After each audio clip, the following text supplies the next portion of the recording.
تو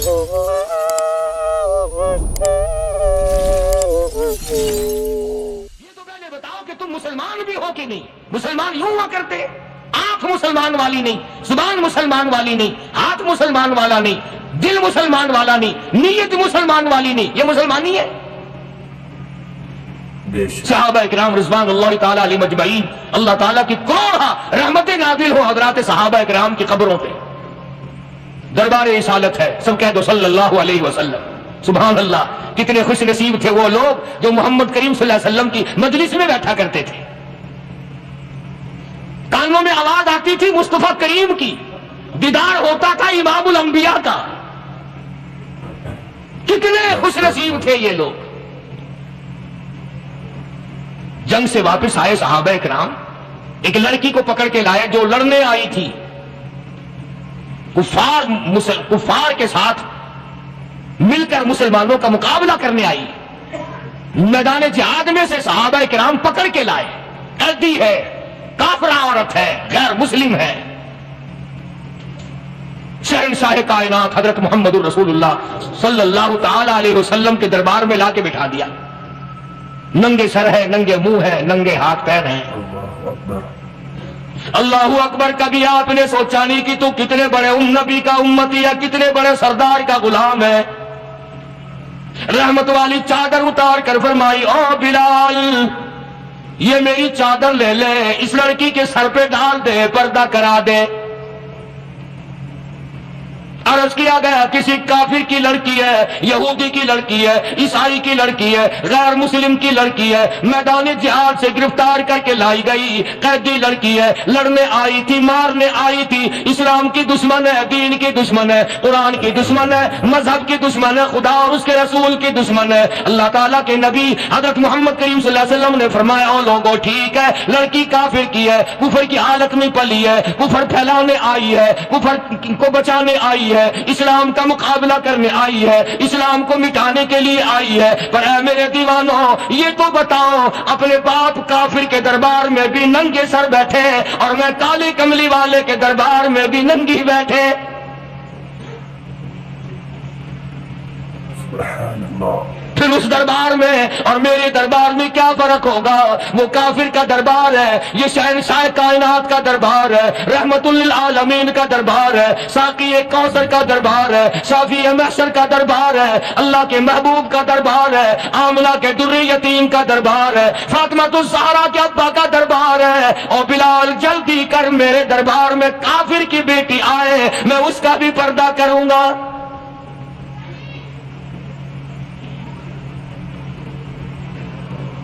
حضرت بلال رضی اللہ تعالی عنہ نے ذرا ایک اور لطیف سی بات ہے، تھوڑی سی باریک سی، اگر آپ سوچیں، لڑکی ہے تو کافرہ، لڑکی ہے تو بے دین، ہے تو اسلام کے دشمن، میں تو کئی مرتبہ سوچا کرتا ہوں کہ واہ لڑکی تیرا مقدر ہے، تو کافر کی بیٹی، خود بھی کافرہ ہے، مگر مقدر تو دیکھو امام الانبیاء کی چادر سر پہ ڈالے بیٹھی ہے۔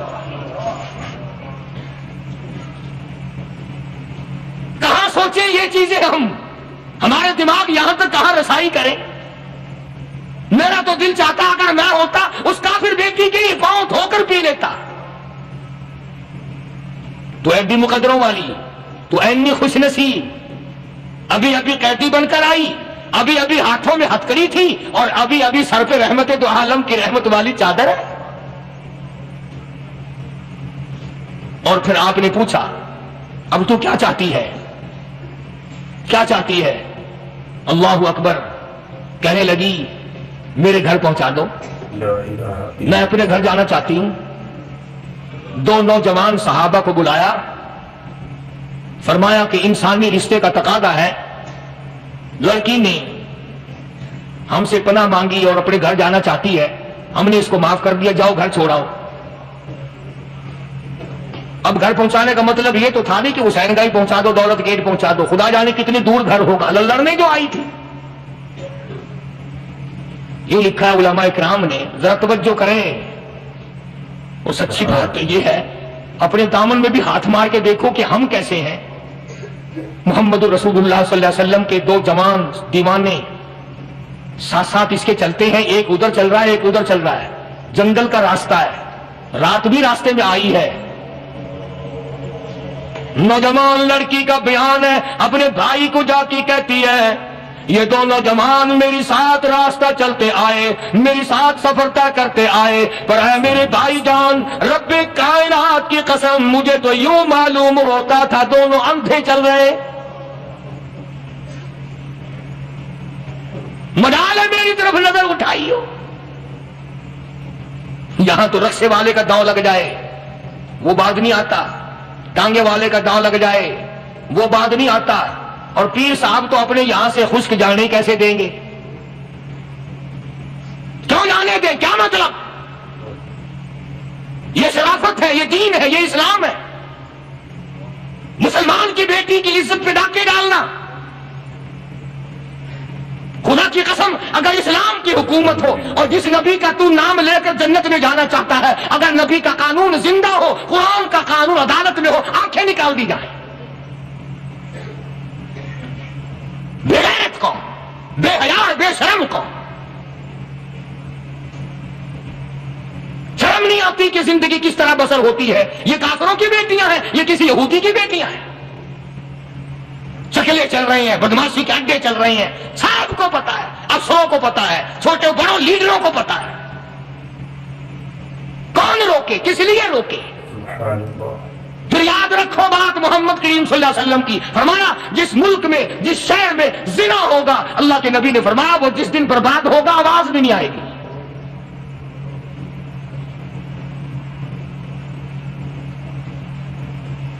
مسلمانوں کی یہاں سے ہو کر دربار نبوت سے چل کر رحمت دو عالم صلی اللہ تعالی علیہ وسلم کی چادر اوڑھ کر لڑکی اپنے گھر پہنچی. بھائی نے پوچھا بتا مسلمانوں نے تیرے ساتھ کیا برتاؤ کیا؟ مسلمان تجھے پکڑ کے لے گئے تھے، اتنی خوبصورت ہے تو، ایسی حسینہ ہے، شباب تیرا، حسن تیرا، جمال تیرا، شکل و صورت نرالی، نقش نرالے، آنکھیں تیری نرالی، چہرہ تیرا نرالا، لب تیرے نرالے، قد و قامت تیری نرالی، حسن تیرا شان والا، جوانی شباب ہے. بتا مسلمانوں نے تیری ساتھ کیا گزری؟ رونے لگی اور کہنے لگی تو میرا ماجرا بھائی ہے، پر میں کیا بتاؤں، زمین و آسمان کے مالک کی قسم، سمندروں کے پیدا کرنے والے کی قسم، درختوں کی پتی پیدا کرنے والے کی قسم، ان پہاڑوں اور زمین کے ذرات کو پیدا کرنے والے کی قسم، جو میری عزت کی حفاظت محمد کے غلاموں نے کی ہے وہ تو ماجرا بھائی بھی نہیں کر سکتا.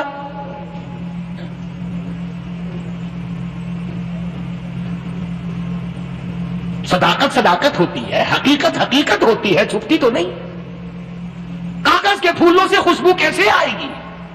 پلاسٹک کے پھول گلاب کے بنا کر سرانے میں لگانے تو آسان ہے، مگر گلاب کی خوشبو نہیں تم لا سکتے. سبحان اللہ سبحان اللہ. ارے وہ بھائی بھی تھا تو کافر، پھر بھی مقدروں والا نکلا.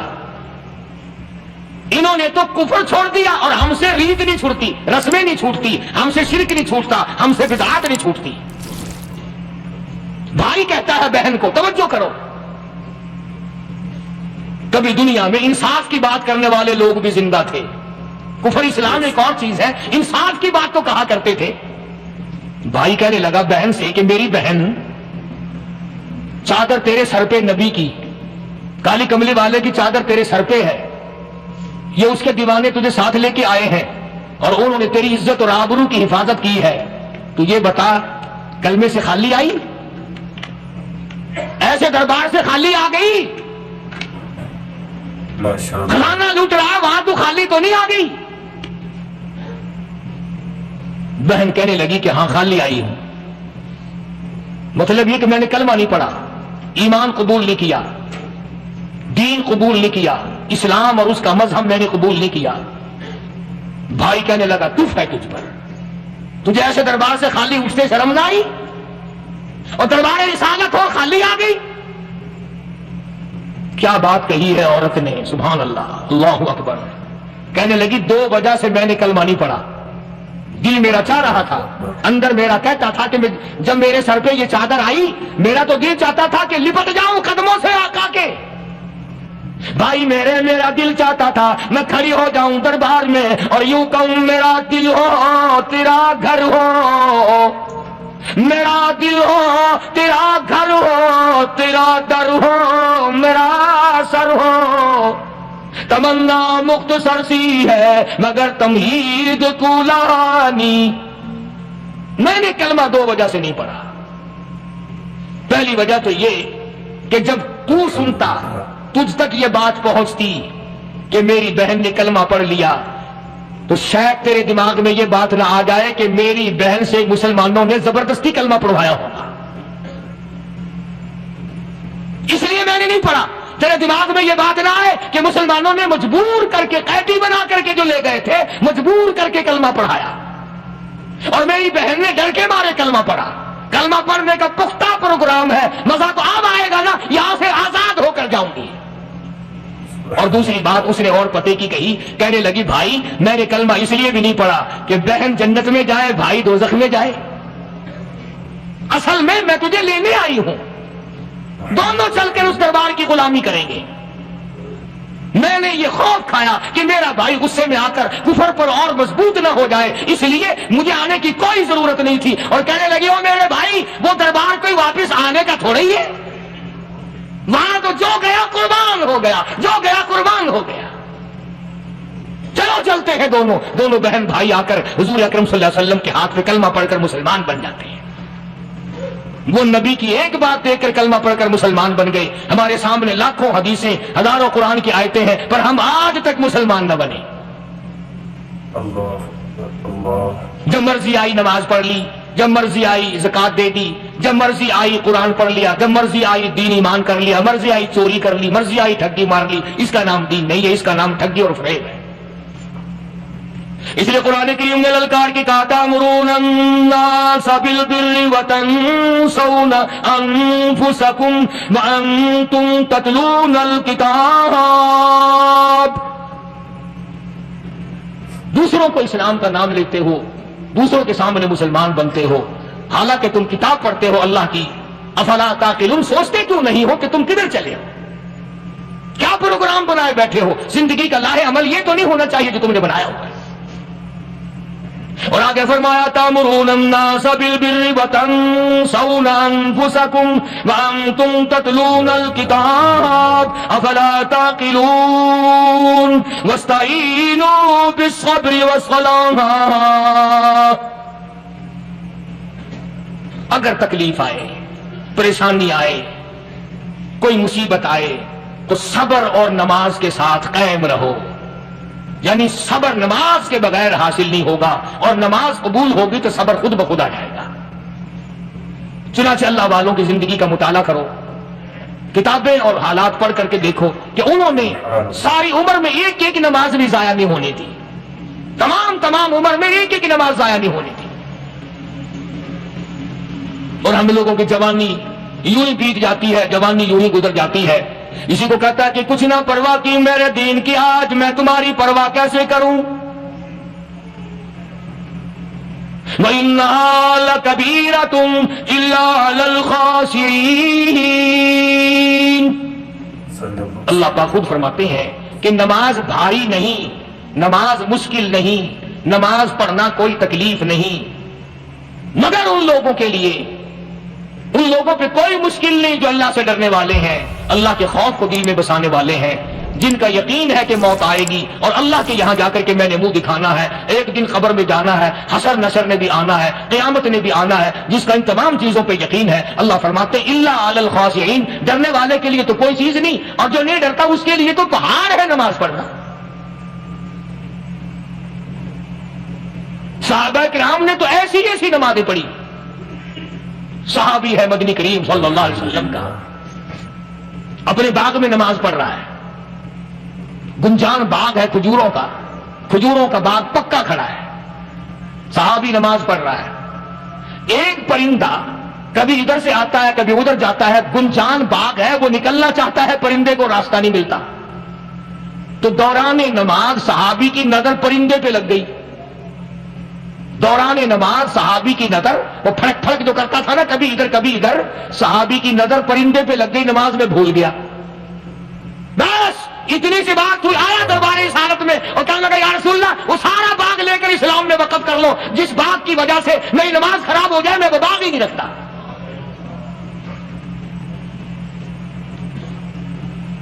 ہمارے یہاں بھی کوئی عظمت ہے نماز کی؟ کون پرواہ کرے؟ ان لوگوں کے یہاں تمام کا تمام نظام دین کا اپنا بنایا ہوا نہیں، جو دربار رسالت صلی اللہ علیہ وسلم سے نظام ملا نماز کا انہوں نے صحیح معنوں میں وہ قائم کیا۔ کیسی مشکل میں ہوئے، کہیں بھی ہوئے، جس حالت میں بھی ہوئے، نماز پڑھنی ہے، ادا کرنی ہے۔ چنانچہ ان کی نمازوں میں اتنی برکت تھی، سیدنا امیر معاویہ رضی اللہ تعالی عنہ کی حکومت ہے، صحابہ کرام ابھی زندہ ہیں، افریقہ کے گھنونے جنگل میں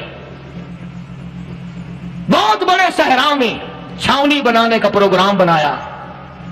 بڑے جنگل ہیں، بڑے درخت ہیں، بڑی بھیڑ بھاڑ ہے، بڑے جانور ہیں، شیر ہیں، چیتے ہیں، گھگیار ہیں، بڑے بڑے موذی جانور ہیں۔ تو اس علاقے کے لوگوں نے بتایا کہ تم مار کھاؤ گے، یہاں تو بڑے بڑے جانور تمہیں کھا جائیں گے، تم یہ کیا سوچ کر آئے ہو؟ تمہیں یہ نہیں چھوڑیں گے، جانور کھا جائیں گے، تمہیں یہاں چھوڑی بناؤ گے؟ صحابہ کہنے لگے نہیں ہمارے پاس ہتھیار ہے۔ کمانڈر کہنے لگا ایک صحابی تھا حضور اکرم صلی اللہ علیہ وسلم کے زمانے کا دیدار کرنے والا، بڑا دیوانہ پروانہ۔ کمانڈر نے اسے حکم دیا تو 2 وضو کر، 2 رکعت نماز ادا کر، اور 2 رکعت نماز ادا کرنے کے بعد درخت پہ چڑھ جا، اور درخت پہ چڑھ کر یہ آواز لگا، او جنگل کے ہاتھیوں، او جنگل کے بھگیاڑوں، او جنگل کے شیروں، او جنگل کے موذی جانوروں، اور ناگ وٹھوؤں، اور سانپ بیچھوؤں، اور فلاں جانوروں، اور فلاں جانوروں، ہم غلام ہیں محمد عربی صلی اللہ تعالی علیہ وسلم کے، اور میں تمہیں حکم دیتا ہوں 24 گھنٹے کی اجازت ہے، 24 گھنٹے کے اندر اندر تمام جنگل خالی مانگتا ہوں۔ مارشلہ نافذ کر دیا حضور کے غلام نے، ہاتھیوں پہ، جانوروں پہ، چیتوں پہ، بھگیاڑوں پہ، شیروں پہ، اور اعلان کا رخ دیکھیں آپ، کہا کہ 24 گھنٹے کے بعد جو ملے گا اسے قتل کر دیا جائے گا۔ اب اگر ہم میں سے وہاں کوئی ہوتا، کہتے ہو بڑے پاگل ہیں بھائی، کس سے باتیں کر رہے ہیں؟ ہاتھیوں سے باتیں ہو رہی ہیں، چیتے اور شیروں سے باتیں ہو رہی ہیں، گھگیاروں سے گپیں ہو رہی ہیں، لے جاؤ پاگل خانے میں۔ مگر یہ بات نہیں، صحابہ جانتے تھے شیر بھی اس کی مخلوق ہے، چیتا بھی اس کی مخلوق ہے، بگیار بھی اس کی مخلوق ہے، ہاتھی بھی اس کی مخلوق ہے، اور ہم اس کے دیوانے ہیں، ہم اس کے بندے ہیں۔ جب اس کا ہی حکم نافذ کرنے کے لیے ہم نکلے ہیں، اب ہمارے سامنے کوئی چیز ٹھہر نہیں سکتی۔ تاریخ شاہد ہے، گیلبن مورخ انگریز لکھتا ہے، امریکہ کا بہت بڑا پروفیسر تور آندرے انگریز مورخ لکھتا ہے کہ صحابی کی یہ بات سن کر جنگل میں کھلبلی مچ گئی، جانوروں میں شور مچ گیا، چیتے گھگیار اور طوفان مچ گیا، شور مچاتے ہوئے تمام کے تمام نے جنگل خالی کر دیا۔ مسلمان، جب تیرے اندر ایمان تھا، جب تیرا قرآن پہ ایمان تھا، جب تیرا نبی پاک صلی اللہ علیہ وسلم پہ ایمان تھا، جب تیرا حضور کی رسالت پہ ایمان تھا، جب اللہ کی توحید پہ تیرا ایمان تھا، اور تیرا مقابلہ شیر نہیں کر سکتا تھا، تیرا مقابلہ چیتا نہیں کر سکتا تھا۔ آج ایمان پلے ہے نہیں، آج تو ڈر کے مارے مر رہا ہے اور مرے گا۔ الحمدللہ۔ ایک صحابی جنگل میں راستہ بھول گیا، اور بھول کر اور زیادہ صحرا میں جنگل میں نکل گیا۔ دیکھتا کیا صحابی سامنے سے شیر آیا، صحابی نے تو شیر کو دیکھ لیا اور شیر نے صحابی کو دیکھ لیا۔ اب شیر حملہ کرنے کا ارادہ کر رہا ہے، سامنے ہے۔ اللہ اکبر، اللہ اکبر۔ صحابی نے للکار کر آواز دی، اور جنگل کے شیر، او جنگل کے شیر، کیا تو ان آنکھوں کو چیرنے کا ارادہ کرتا ہے جو آنکھیں محمد کریم صلی اللہ علیہ وسلم کے چہرے انور کا دیدار کر چکی ہے؟ ان آنکھوں کو پھاڑے گا، اس چہرے کو پھاڑے گا جس نے حضور صلی اللہ علیہ وسلم کا ایک دفعہ نہیں بار بار دیدار کیا ہے۔ تاریخ شاہد ہے، شیر جھکا، صحابی کے قریب آیا، اور یوں لکھا کہ آگے بڑھ کر صحابی کے پاؤں چاٹنے لگا، پیر چاٹنے لگا، اور زبان حال سے یوں کہنے لگا اگر تو ان کا غلام ہے تو میں ان کے غلاموں کا غلام ہوں۔ یہ جو تمہیں کہتے پھرتے ہیں نا غلام ہے رسول کے غلام ہے غلام ہے رسول کے غلام ہے، شکل پہ دیکھنا 12 بجے ہوئے ملیں گے، بالکل جھوٹ، شکل نہیں غلاموں والی، اخلاق نہیں غلاموں والا، اعمال نہیں غلاموں والے، عقائد نہیں غلاموں والے، سیرت نہیں غلاموں والی، لباس نہیں غلاموں، غلام کا ہے کا بازاروں میں پھرتے ہیں نا، جلوس نکالتے ہیں غلام ہے رسول کے غلام ہے، اس گلی سے نکلے آؤ یار بڑی اچھی فلم لگی وہاں چلتے ہیں، اب غلام فلم میں جا رہے ہیں، اب غلام بدماشی کرنے چلے ہیں۔ تو صحابی نے جب آواز دی، شیر نے جھک کر صحابی کے پاؤں چاٹے، اور یوں لکھا مورخین نے کہ بظاہر یوں کہنے لگا کہ تو راستہ بھول گیا، دم ہلاتا ہوا چلا، صحابی کو راستے میں چھوڑ کے گیا۔ اور مورخین نے یہاں تک لکھا ہے کہ جب صحابی سے شیر واپس ہونے لگا إلا الله تو بھڑبڑا رہا تھا،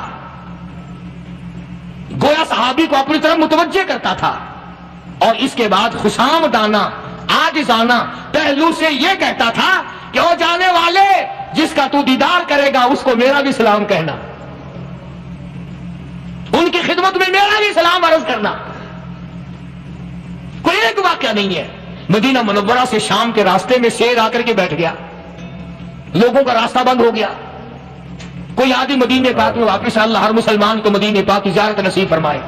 ہاں مدینہ بڑی شے ہے، ہاں مدینہ نہ دیکھا تو کچھ بھی نہ دیکھا، ہاں الہی دکھلا دے مدینہ کیسی بستی ہے جہاں پر رات دن مولا تیری رحمت برستی ہے، وہ شہر نرالا، وہ گلیاں نرالی، وہ صحرائیں نرالی، وہ گنبد خضرا نرالا، خدا کی قسم وہاں جو آسمان سے نور برستا ہے وہ بھی نرالا ہی ہے۔ کسی نے آ کر مدینے میں کہا کہ راستے میں شیر بیٹھا ہے، لوگوں کا راستہ روک رکھا ہے۔ عبداللہ بن عمر رضی اللہ تعالی عنہ صوفی صحابی، کوئی ایڈا بہادرانہ کام کرنے والا بھی نہیں، لاٹھی نہیں مانگتا، تلوار نہیں اٹھاتا، نیزہ نہیں اٹھاتا، تیر نہیں لیتا، گولی کا سامان نہیں، تیر و تلوار کا سامان نہیں، کوئی چیز نہیں، بے دھڑک بے جھجک جا کر شیر کا کان پکڑ کے مروڑ کے صحابی کہتا ہے تجھے کس نے اجازت دی حضور کے غلاموں کا راستہ روکنے کی؟ تجھے شرم نہیں آتی؟ تو سرکار مدینہ کے غلاموں کا راستہ روکے بیٹھا ہے۔ تاریخ شاہد ہے، دم ہلاتا ہوا جنگل کو بھاگ گیا۔ اولاد ہمارے کہنے کی نہیں، شیروں کو تو کیا منائیں گے، اولاد نہیں مانتی، بیوی نہیں مانتی، کچھ اپنا بھی قصور مانو نا، کچھ گڑبڑ ہے نا اندر۔ اختر شرانی نے بڑی عجیب بات کہی، اسی کو کہتا ہے کہ یہ عذر امتحان ہے، جذبہ دل کیسا نکل آیا، یہ عذر امتحان ہے، جذبہ دل کیسا نکل آیا، میں الزام ان کو دیتا تھا، قصور اپنا نکل آیا۔ گریبان میں جا کر دیکھو، ٹٹول کر کے دیکھو، اپنی نیتوں کو ہاتھ مار کے دیکھو، اپنے عقیدے کو ٹٹول کے دیکھو، اپنے ایمان کو تلاش کر کے دیکھو، اپنی نظروں سے پوچھو، اپنی زبان سے پوچھو، اپنے پیٹ سے پوچھو، تیرے اندر کیسی روزی جا رہی ہے؟ کیوں کر ہم کامیابی سے ہمکنار ہوں؟ یہ خلقت پھر ہمارے لیے غیر کیوں نہ بنے؟ یہ سارا جہان ہمارا دشمن کیوں نہ بنے؟ صحابہ تو ایسے بے دھڑک تھے، کسی شہنشاہ کی پرواہ نہیں کیا کرتے تھے، کسی شہنشاہ کی اللہ والے نہیں کرتے تھے۔ تم تو بڑے پیروں کو ماننے والوں پر جو میں بات بتاؤں گا پیر کی وہ نہیں مانو گے۔ مجدد الفسانی سرہندی سب کہہ دو رحمت اللہ علیہ، نقشبندی خاندان کے سربراہ ہیں، بہت بڑے بزرگ ہیں، پکڑ کر کے لے گئے حکومت والے، بادشاہ کو سجدہ کرانا ہے، بادشاہ کو سجدہ کرانا ہے۔ وہ کاہے کا سجدہ کرتے تھے؟ وہ کسی سے ڈرتے ہی نہیں تھے، اللہ والا کسی سے ڈرا ہی نہیں کرتا۔ تو یوں سنا کہ انتظام کیا گیا کہ دربار کے قریب جا کر ایک دیوار بناؤ، اس میں ایک چھوٹی سا روشن دان دریچہ موری لگاؤ، جس میں سے جھک کر بندہ اندر داخل ہو، تاکہ ایک دفعہ جھک جائے صحیح، یہ پیر، یہ درویش، یہ قلندر، یہ ولی، یہ مولوی جو اکڑا ہوا نہیں، اسے جھکا لو جس طرح سے بھی ہو سکے۔ اب تمہاری نظروں میں تو ہماری کوئی قیمت نہیں، تم جو یہاں جمعہ پڑھنے آتے ہو تمہارے خیال میں ہماری کوئی قیمت نہیں، وضو کیا، سنتیں پڑھی، جمعہ پڑھایا، بس ہمیں نہ کچھ جانتا ہے نہ کوئی پہچانتا ہے۔ تم کیا جانو کہ صوبائی ہوم ڈپارٹمنٹ میں ہمارے تذکرے، مرکز گورنمنٹ میں ہمارے تذکرے، کون سیدھا چل رہا ہے، کون الٹا چل رہا ہے، کون ہمارے لیے خطرناک ہے، اور تمہیں کیا پتا ہمیں تو لوگ ڈبل سٹار لکھتے ہیں۔ مجدد الفسانی سرہندی رحمت اللہ علیہ کے لیے کھڑکی بنائی گئی، جھک کر داخل ہوگا، اسی بہانے سے جھک جائے گا، مگر اللہ والوں کو عقل اللہ ہی عطا کرتا ہے۔ جب وہاں گئے نا، انہوں نے کہا جی اس میں سے داخل ہو کے اندر چلنا ہے۔ مجدد صاحب نے پہلے دونوں پیر داخل کیے، بجائے یوں جھک کر داخل ہونے کے یوں لمبے ہو کے داخل ہوئے، پیر اندر پہلے داخل کر لیے، یعنی اور بے ادبی کی کہ پیر پہلے لے گئے، میرے پاؤں ہے تیرا سر ہے، لاؤ ملاقات کر۔ اللہ والا جھکا ہی نہیں۔ تو اس اللہ والے کو یہ پتہ نہیں تھا کہ میں تو زندہ کے سامنے نہیں جھکتا، یہ مرووں کے سامنے جھکتے پھریں گے لوگ۔ MashaAllah. انہیں یہ پتہ نہیں تھا کہ یہ قبروں کی مٹی چاٹتے پھریں گے، یہ رات دن شرک کی لعنت میں گرفتار ہو کر کے مریں گے۔ لگے ہوئے ہیں میلے، بھر بھر کے خلقت جا رہی ہے، تھوڑے پھنسی کا علاج ہوگا، بیماریوں کا علاج ہوگا، پانی چشمے کا پی آؤ، پانی چشمے کا پی آؤ۔ مخدوم رشید کے علاقے کے سارے سال اس کھڈے میں لوگ بھاگتے ہیں، اور انشاءاللہ یہ اس مہینے میں جا کر وہ گو کا ملا ہوا تبرک پی کے آتے ہیں۔ بڑا بہترین تبرک ہے وہ۔ نوح علیہ السلام کی قوم نے کشتی پخانہ کر کر کے بھر دی تھی نا، حضرت نوح علیہ السلام اللہ کے حضور میں رو پڑے، فرمایا دیکھ میرے رب، تو نے حکم دیا، کہاں سے لکڑیاں لایا، چختے چیرے، تختوں کو جوڑا، اتنی محنت کی، میں نے کشتی بنائی اور ان ظالموں نے ہاگ ہاگ کے بھر دی۔ فرمایا میرے نوح گھبرانا، اگر انہی سے نہ چٹوا دوں تو میری خدائی کیا ہوئی؟ گھبرانا، 950 سال مار کھانے والے پیغمبر، میں تیرا ساتھی ہوں، تو کیوں گھبرایا؟ وہ کانوں تک لبا لب پخانا کر کے بڑھتی، قوم میں بیماری پھیل گئی۔ Alhamdulillah. جو عورت چلے کہاں چلی؟ کہ نوح علیہ السلام نے کشتی میں پخانا کرنے چلی ہو۔ جو بڈھا پرانا پیپا جائے، بڑے میاں کہاں جا رہے ہو؟ کشتی میں پخانا کرنے چلا ہوں۔ اللہ میاں نے خارش کی بیماری بھیج دی، وہ چھوٹے بڑے، امیر غریب، جوان بوڑھے، مرد اور پھرے آگا پیچھا کھجاتے ہوئے کھسر کھسر کھسر کھسر تنگ ہو گئے سارے۔ وہ ایک بڈھا بڑا خارش کا مارا ہوا تنگ بیمار بھی بعد نہ آیا، وہ کشتی کے کنارے پہ بیٹھ کے پخانا کرنے لگا نا، پیر پھسل گیا دھڑم اندر تبرک کے، اور وہ ساری جان لتھڑ گئی، سارا سن گیا۔ باہر آ کے پانی پونی سے صاف کیا، وہ جہاں گندگی لگی تھی نا، وہ خارش ہی ختم ہو گئی۔ چڑھ گیا درخت پہ، ٹہلنے لگا، آؤ خارش کی دوا مل گئی، بیماری کا علاج مل گیا۔